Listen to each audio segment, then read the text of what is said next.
नमस्कार। सुरक्षा और रणनीतिक मामलों पर हमारे इस विशेष कार्यक्रम में आपका स्वागत है। मैं हूं अशोक श्रीवास्तव। किस राह नेपाल। जी हां, आज नेपाल की बात करेंगे कार्यक्रम में।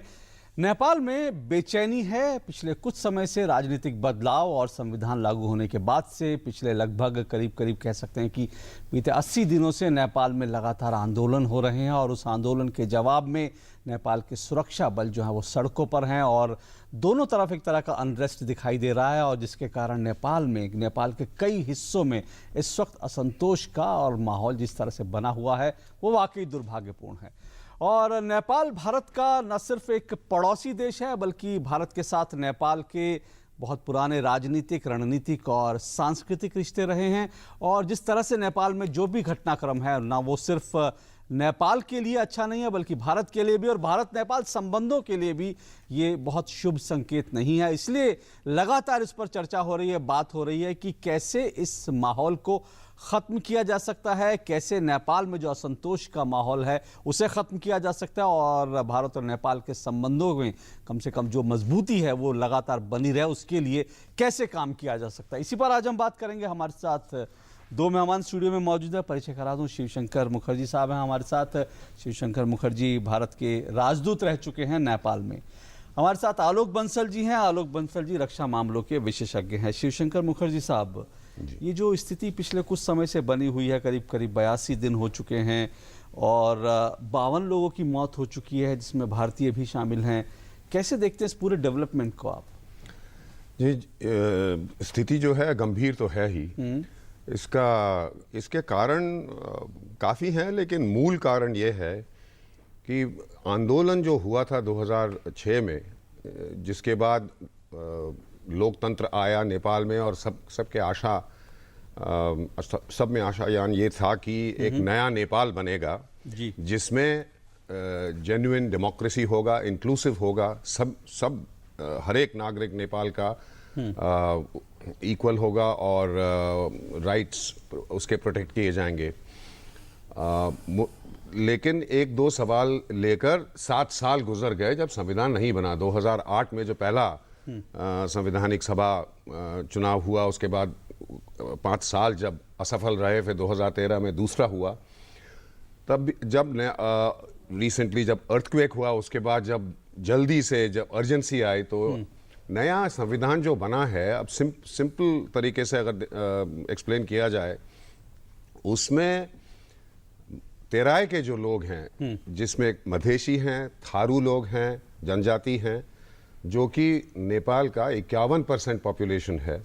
मधेशी अपने आप ही तकरीबन 1/3 हैं नेपाल की पॉपुलेशन की। और वो लोग जो सदियों से दबे हुए हैं ये शाह डायनेस्टी और राणा के रूल्स में, और उससे मिला हुआ जो है बहुन क्षेत्रीय और पहाड़ी जो कंबाइन है, वो दबे हुए थे। 2006 के बाद, आंदोलन के बाद, उनका भी जो आशा था कि वो सब बदल जाएगा, वो हुआ नहीं। सिंपल ये है। क्यों नहीं हुआ? काफ़ी कारण है फिर से, लेकिन मेन जो मामला है उन्होंने देखा, और ये बिल्कुल साफ है, ये कोई छिपा हुआ नहीं था, कि एक तो जिसे कहते हैं जेरीमैंडरिंग, जो नए डिस्ट्रिक्ट बनाए गए हैं वो इस तरह से बनाए गए हैं, नॉर्थ साउथ डायरेक्शन लेके जो 7 डिस्ट्रिक्ट बनाए गए हैं उसमें इस तरह से बनाए गए हैं कि मधेशी का पॉपुलेशन जो है सिर्फ एक डिस्ट्रिक्ट में मेजॉरिटी में है, जबकि पश्चिम से लेके पूरब तक, मेची से महाकाली तक 51% जैसे मैंने कहा उनका पॉपुलेशन है तेराय में। और जो प्रोपोर्शनल रिप्रेजेंटेशन की बात थी, सरकारी इंस्टीट्यूशंस में उनका शामिल होना, आर्मी, पुलिस, सिविल सर्विस में, ये इंटरिम कॉन्स्टिट्यूशन में था, लेकिन नए संविधान में निकाल दिया गया। तो इसलिए अब जाहिर है कि वो लोग ये तो सहेंगे नहीं, वो अपना हक मांगेंगे। जब ये संविधान पास कर दिया गया तो आंदोलन शुरू हो गया। और ये इसमें नजर रखना चाहिए, खास नजर रखना चाहिए कि ये मधेश का पहला आंदोलन इसमें नहीं है। 2007 में लगातार आंदोलन होते रहे। 2007 में इससे बड़ा आंदोलन हुआ था मधेश में, और फरवरी 2008 में, फरवरी 28 2008 में, जिस डिस्कशंस में मैं ऑब्जर्वर था, मैंने अपने सामने जो हुआ था, पब्लिक डोमेन में है, ये सारे एश्योरेंसेस दिए गए थे मधेश को जी डेमोक्रेसी, उनके राइट्स, उनका हक, रिप्रेजेंटेशन और ऑटोनॉमी वगैरह, ये सब लिखित रूप में एक ट्रीटी साइन किया हुआ था उस समय के प्रधानमंत्री गिरिजा बाबू ने जी। और 3 मधेसी लीडर्स महंत ठाकुर, राजेंद्र महातो और उपेंद्र यादव, इन्होंने दस्तखत किए थे। ये कारण है। और दूसरा मैं ये कहूँगा सूक्ष्म में, ये अंदरूनी मामला है नेपाल का, इसका हल नेपाल ने ही करना है। लेकिन भारतवर्ष का हक बनता है ये मुद्दा उठाने के लिए नेपाल के साथ, क्योंकि हमारा एक यूनिक रिलेशनशिप है, ओपन बॉर्डर है जी। जब तेराय में इंस्टेबिलिटी होगा, दंगा फसाद होगा, तो ओपन बॉर्डर से भारतवर्ष के तरफ भी हमारे सुरक्षा के क्षेत्र में ये स्पिल ओवर करता है। इसलिए हमारा हक बनता है कि हम उनको कहें। और हमने क्या कहा है, सिर्फ इतना कहा है कि आप अपने देश को संभालिए, आप पूरी तरह से सॉवरेन हैं, भारत आपके साथ अपने रिश्ते जितने अच्छे थे उतने ही अच्छे चाहता है, लेकिन संविधान के तरफ आप नजर रखिए और अमेंडमेंट्स जो जरूरी हैं, जो आप मान चुके थे पहले, वो करिए, कम से कम उतना करिए, क्योंकि हमारा इंटरेस्ट यही है कि वो दंगा फसाद जो हो रहा है, वो नहीं होना चाहिए, जो हो रहा है वो बंद हो जाए और हम आगे फिर रिश्ते बढ़ाते रहें। लेकिन आलोक जी, रिश्ते आगे बढ़ नहीं रहे हैं, बल्कि बहुत सारे इसमें गांठें लगभग पड़ रही हैं जिस तरह से हो रहा है। शिवशंकर साहब ने ठीक कहा कि ये नेपाल का अंदरूनी मामला है, लेकिन जो नेपाल की तरफ से प्रॉमिस किया गया था उसकी अपनी आबादी को, अगर वो उन प्रॉमिसेस को नहीं करेगा और उसका असर भारत पर सीधा पड़ेगा, तो भारत इसमें कह सकता है कि आप ये करिए। लेकिन अब स्थिति ऐसी आ गई कि भारत ने संयुक्त राष्ट्र में मसला उठाया, आज प्रधानमंत्री वहाँ के, उन्होंने उसका जवाब दिया, बहुत कह सकते हैं कड़ी भाषा में जवाब दिया, तो गांठें पड़ती जा रही हैं। क्या देखते हैं, क्या इसको कैसे सुलझाना चाहिए? देखिए, जहाँ तक सवाल नेपाल के साथ भारत के रिश्ते हैं, जैसा कि एम्बेसडर मुखर्जी साहब ने कहा, एक विशिष्ट संबंध है हमारा जी। और जहाँ तक लोगों का ये कहना है कि भारत नेपाल के अंदरूनी मामलों में हस्तक्षेप कर रहा है, भारत हस्तक्षेप नहीं कर रहा, पर भारत ने जो आज नेपाल में जो शांति है, जो माओवादी हिंसा के बाद जो शांति स्थापित हुई नेपाल में, उसमें भारत का एक बहुत बड़ा योगदान था। भारत ने हमेशा फैसिलिटेशन का काम किया है कि जो विभिन्न जो दल हैं, विभिन्न जो गुट हैं, वो एक साथ आकर बात करें। और आज जैसा कि मुखर्जी साहब ने कहा, जो नया संविधान जिसको लागू किया गया है, वो इतनी साफ तौर से अनजस्ट है कि उसको हजम करना किसी के लिए भी बड़ा मुश्किल है। मुखर्जी साहब ने बताया क्या क्या इनजस्टिसेस किए गए हैं। किसी भी जनतांत्रिक परंपरा में बहुमत जी की सरकार होनी चाहिए, पर तराई के लोग जो 50% से ज्यादा आबादी है जहां की, उन्हें सिर्फ 65 सीटें दी गई हैं 165 सीटों की संसद में। 7 राज्यों की बात, वो डिस्ट्रिक्ट बोल रहे थे, 7 राज्य हैं, उनमें अगर आप उनका स्ट्रक्चर देखें तो सिवाय एक नंबर 2 दूसरे नंबर के राज्य को छोड़ के सब में जो है मधेसी हैं, लेकिन सब में वो अल्पमत में है। तो कोशिश ये की गई है कि मधेसियों को मार्जिनलाइज किया गया है। कौन लोग, पर उसमें किसी के पीछे क्या क्या रीजन है, कौन लोग हैं, कौन सी ताकतें हैं ऐसी जो मार्जिनलाइज करने की बात कर रही हैं? देखिए, नेपाल के अंदर, काठमांडू के अंदर एक ऐसा विशिष्ट वर्ग सदा से रहा है जो अपनी आइडेंटिटी जो है एंटी इंडिया, भारत विरोधी एक प्रोजेक्ट करना चाहता है और उससे वो अपनी आइडेंटिटी बनाते हैं। और उनको ये लगता है कि ये जो मधेश के लोग हैं, जिनका कि सांस्कृतिक संबंध भारत के साथ और ज्यादा है और रोटी बेटी का रिश्ता है, तो अगर इनके हाथ में सत्ता आ गई तो भारत और नेपाल के संबंध और मधुर हो जाएंगे। जैसा कि आप जानते हैं कि नेपाल और भारत के बीच में कई ऐसे मुद्दे हैं जिससे दोनों देशों का परस्पर काफी लाभ हो सकता है। जैसे पनबिजली की योजनाएं हैं, आप देख रहे हैं भूटान की अर्थव्यवस्था किस तरीके से पनबिजली सहयोग के कारण सुधरती चली गई है। नेपाल के पास आज इतना ज्यादा हाइड्रो पावर पोटेंशियल है कि नेपाल की तो सारी बिजली की समस्या दूर हो ही जाएगी। वो भारत को इतनी बिजली सप्लाई कर सकता है कि उसकी अर्थव्यवस्था काफी हद तक सुधर सके। लेकिन इन्हीं सब कारणों से ये भारत विरोधी तत्वों ने जो अन्य समस्याएं बारी बारी से खड़ी करते रहते हैं, ये इस तरीके की चीजें आगे नहीं बढ़ती। तो ये जो तत्व हैं जिनके हाथ में सत्ता रही है ट्रेडिशनली, वो अपनी सत्ता को छोड़ना नहीं चाहते। और एक बहुत छोटा सा माइनॉरिटी वर्ग है जो नेपाल के ऊपर हमेशा से उन्होंने प्रभुत्व जमा के रखा है। जो इंटरिम कॉन्स्टिट्यूशन आया उसके बाद पहली बार मधेसियों को कुछ अपने अधिकार मिले और फर्स्ट कॉन्स्टिट्यूएंट असेंबली में मधेसी पार्टीज, मधेसी जो प्रतिनिधि थे वो संसद में काफी अच्छी संख्या में चुनकर आए।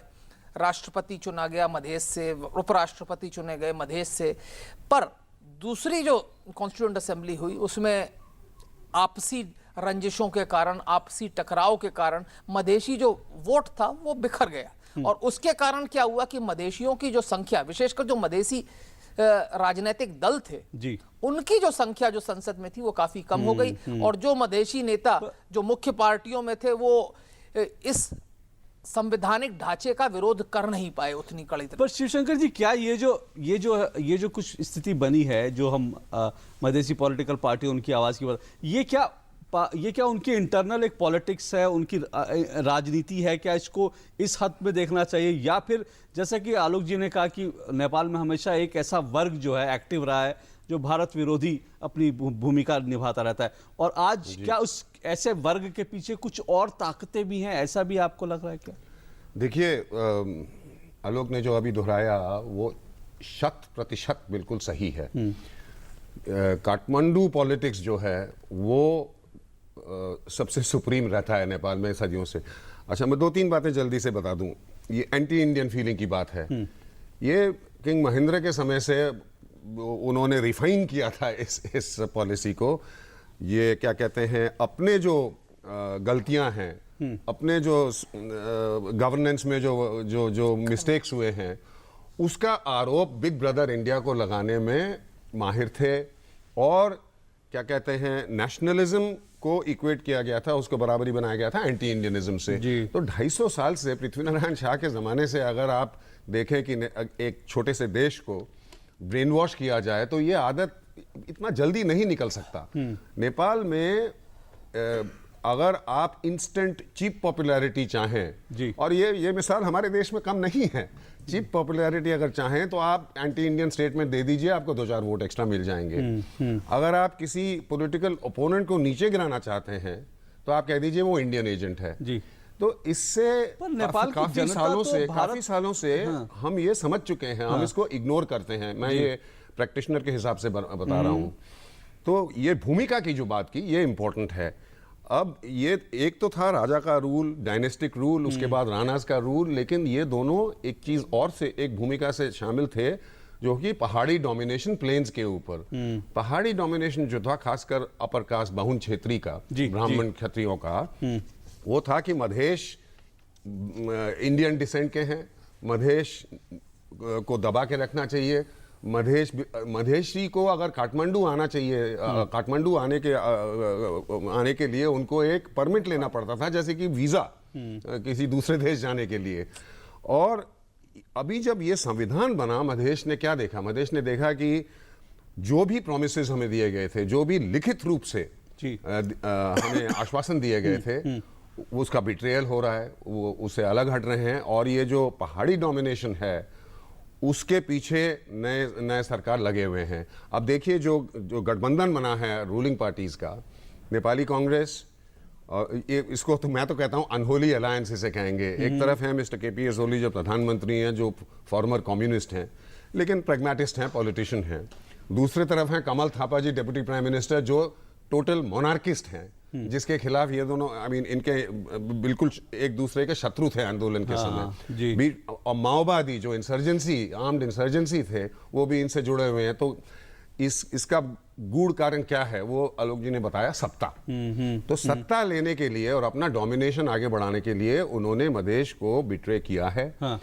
और मधेश ये मानेगा नहीं। तो ये दंगा फसाद, ये जो एजिटेशन चल रहा है मधेश में, मधेश के जो नंबर्स हैं वो काफी स्ट्रांग हैं। मधेश फ्रीडम चख चुका है, वो रुकेगा नहीं। जो मेजर प्रॉब्लम इस पूरे उसमें आ रही है वो ये कि इसमें कहीं ना कहीं चीन का दखल जो है, वो मैं कहने वाला था। देखिए ये चाइना कार्ड जो है, एक रास्ता खुल गया चीन के लिए। चीन के साथ 3 बॉर्डर नेपाल खुल गए। बरसों से इस मौके को लगातार देख रहा था कि कैसे वो नेपाल में घुसे और भारत को परेशानी के लिए एक और मौका। जैसे आपने बोला, यही मीडिया में और सब जगह यही माहौल, यही मैं देख रहा हूँ कि सब बात कर रहे हैं चाइना आ गया है, चाइना इस सिचुएशन का फायदा उठाएगा। देखिए मैं ये बिल्कुल कॉन्फिडेंस के साथ कह सकता हूँ, ये चाइना कार्ड जिसे कहते हैं, जो नेपाल के रूलर्स प्ले करते थे, महेंद्र का समय में थोड़ा सा काम करता था। भारतवर्ष भी अपने सबक सीख चुका है। भारतवर्ष नेपाल नेपाल और भारतवर्ष में बहुत ही अंडरस्टैंडिंग है, एक दूसरे को हम अच्छी तरह समझते हैं। चाइना कार्ड जो है एक बिल्कुल बोगस कार्ड है। ठीक, जो चाइना का इकोनॉमिक स्ट्रेंथ इतना है, इकोनॉमिक स्ट्रेंथ तो नेपाल में बढ़ेगा ही, इससे हमें कोई हम इससे घबराते नहीं हैं। चाइना का इकोनॉमिक स्ट्रेंथ तो इंडिया में भी दिख रहा है। चाइना का जो ग्लोबल विजन है वो नेपाल से नहीं जुड़ा हुआ है। और चाइना कार्ड, नेपाल के जो रूलर्स हैं वो अच्छी तरह जानते हैं कि ये चाइना कार्ड से कुछ नहीं होगा। जियोग्राफी का, भूगोल का जो बिल्कुल प्रभाव है वो हिल नहीं सकता जी। नेपाल का रिश्ता आर्थिक, सांस्कृतिक सब भारतवर्ष से जुड़ा हुआ है और जुड़ा हुआ रहेगा। पर नेपाल की स्पोक्स पर्सन की तरफ से जो बयान आया उसमें ये नेपाल से कहा गया कि वो राजनीतिक दलों से कहा कि भाई आप इसको सुलझाएं और बाहरी दखल के बिना संविधान के मतभेद दूर करो। बाहरी दखल सीधा मतलब उनके मिनिस्टर ने कहा है कि उनके मिनिस्टर ने यह भी कहा है कि भाई भारत के आर्मी प्लेन क्लोथ्स पहन के मधेश में आ रहे हैं। ये सब पहले से ही छप भी चुका है कि ये होना था, ये हमें पता है होगा। एंटी इंडियन स्टेटमेंट्स होंगे वहां पर, लेकिन अभी जो हमारी सरकार कर रही है मेरे ख्याल से सही कर रही है। बार बार सिर्फ ये कह रही है नेपाल के सरकार को कि हम दखल नहीं देना चाहते, लेकिन हम चाहते हैं कि आप पॉलिटिकल इश्यूज को पॉलिटिकली सॉल्व करिए, क्योंकि उसी तरह से हमारा जो वरी है, हमारा जो उद्देश्य है कि एजिटेशन मधेश में खत्म हो जाए ताकि हम पे असर ना पड़े, उसी तरह से होगा। और उसके आगे हमें कुछ इंटरेस्ट नहीं है। आप अपना संविधान अपने तरह से संभालिए। सहमत है इस बात से कि नेपाल कार्ड, चीन कार्ड को लेकर जो कुछ कहा, उसमें एक दो बातें और जोड़ना चाहूंगा। जब पिछले दिनों जब वहां पर भयंकर भूकंप आया था और भारत ने सबसे पहले पहुंचकर जिस तरह से मदद की थी नेपाल की, मानवीय आधार पे तो मदद की थी, उसके कारण नेपाल में एक तस्वीर बनी थी कि भाई सबसे ज़्यादा जो है भारत से आए जो ग्रुप्स हैं, भारत के जो दल हैं, वो सबसे ज़्यादा राहत कामों में लगे हैं। लेकिन जब ये बहुत कुछ अच्छे से चल रहा था, सडनली वहाँ पर कुछ एक माहौल ऐसे बनाया जाता है कि भारत का मीडिया बहुत आ गया और भारत के खिलाफ एक कार्ड खेला गया, भारतीय मीडिया पर अटैक वहाँ पर शुरू हो गए कि भाई भारत के लोग वापस जाइए।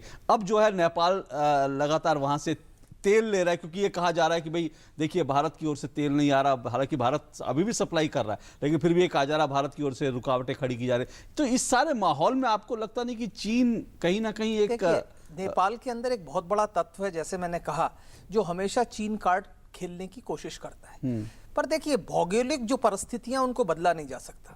एक बात अच्छी तरह से समझ लेनी चाहिए कि नेपाल के लिए चीन भारत का विकल्प कभी भी नहीं हो सकता, क्योंकि जिस तरीके के सांस्कृतिक संबंध, जिस तरीके के भौगोलिक संबंध नेपाल के भारत के साथ हैं, वो चीन के साथ हो ही नहीं सकते।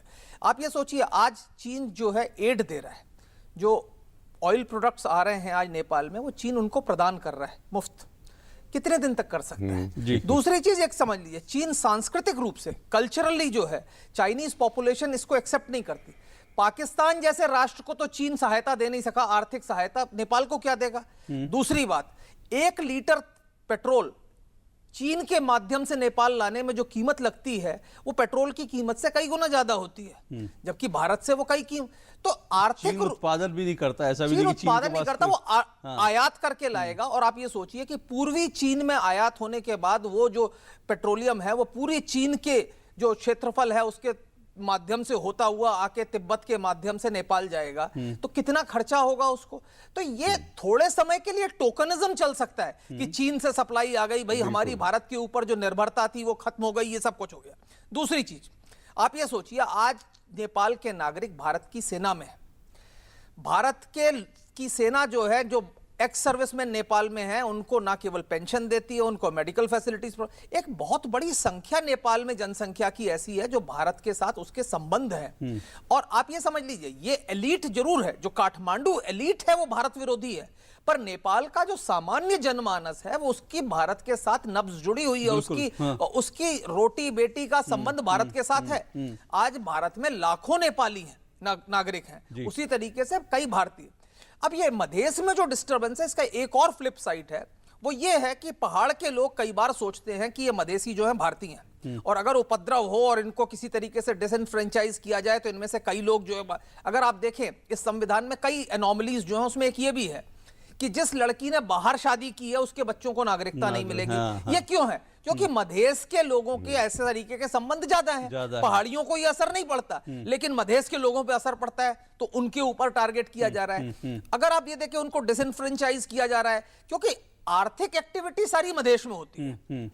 क्षेत्रफल कम है, पॉपुलेशन ज्यादा है, और लेकिन जो पॉलिटिकल पावर है वो हिल के लोगों के पास है। और ये लोग हमेशा से अपनी एक जो नेपाली राष्ट्रवाद की जो इन्होंने परिभाषा बनाई है, जो काठमांडू का जो विशिष्ट वर्ग है, वो भारत विरोधी तत्व के ऊपर। पर मैं उसमें कहीं पढ़ रहा था शिवशंकर साहब, किसी ने कोई लोग अब इसके लिए भारत के साथ हटके जो है नए नए आर्थिक रिश्ते कैसे, इस पर कुछ लोग नई नई थ्योरी दे रही हैं। कुछ लोगों ने कहा कि भाई 8 लाख हर साल वहाँ टूरिस्ट आते हैं, जिसमें 4 लाख चाइनीज होते हैं, और जो तिब्बत में आने वाले लोग हैं, अगर इनको यहाँ डाइवर्ट कर दिया है तो हमारे लिए एक बड़ा इकोनॉमिक हमारा नेपाल का हो जाएगा। और इसलिए इस तरह के लोग इस तरह की बातें करके ये मैं भी पढ़ चुका हूँ।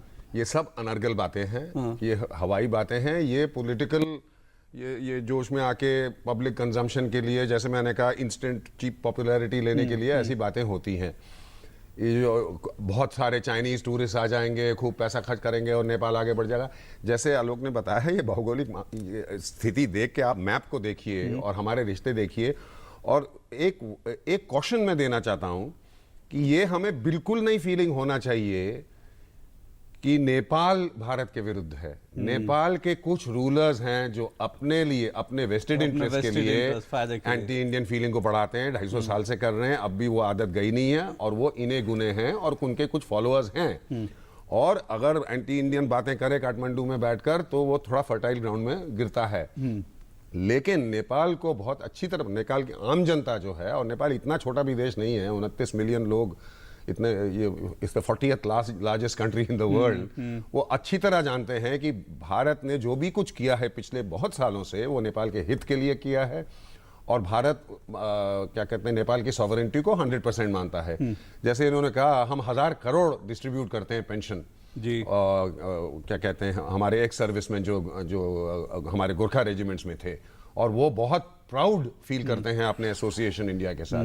पूरे तेराई में, हिल्स में, मिड हिल्स में और हिमाल तक, लोमनथांग तक हमारे स्कूल्स खुले हुए हैं, और उनके साथ मिलके हमने ये स्कूल खोले, यानी कि चुन चुन के खोले हैं। नहीं तो अब सवाल है कि रोड मैप क्या होगा? क्वेश्चन ये था कि ये हमें ये बिल्कुल, ये हमारे मीडिया में भी मैं कहता हूँ, आपने जो अर्थक्वेक की बात की, ये बिल्कुल सही है कि नेपाल में हमारे मीडिया के खिलाफ बातें उठी थी, लेकिन जो बातें उठी थी हमारे मीडिया के खिलाफ, खासकर हमारे जो टेलीविजन चैनल के लोग गए थे वहां पर, अगर मैं वहां होता तो मैं उनसे ज्यादा भी चिल्लाता, क्योंकि उनका जो कवरेज था बिल्कुल बेहुदा था, बिल्कुल, और बहुत खराब था। प्राइवेट चैनल्स ने बिल्कुल इनसेंसिटिव, इनसेंसिटिव कवरेज की थी। बिल्कुल आप ठीक कह रहे हैं। वो तो बात छोड़ दीजिए, वो सब माने नहीं रखेंगी। जब ये प्रॉब्लम सॉल्व हो जाएगा, और मैं समझता हूं कि ये जो सरकार बनी है, इनको बाध्य है कि ये बिल्कुल इनको सॉल्व करना पड़ेगा, क्योंकि मधेश अब अपनी ताकत जानता है, अपना हक मांग रहा है,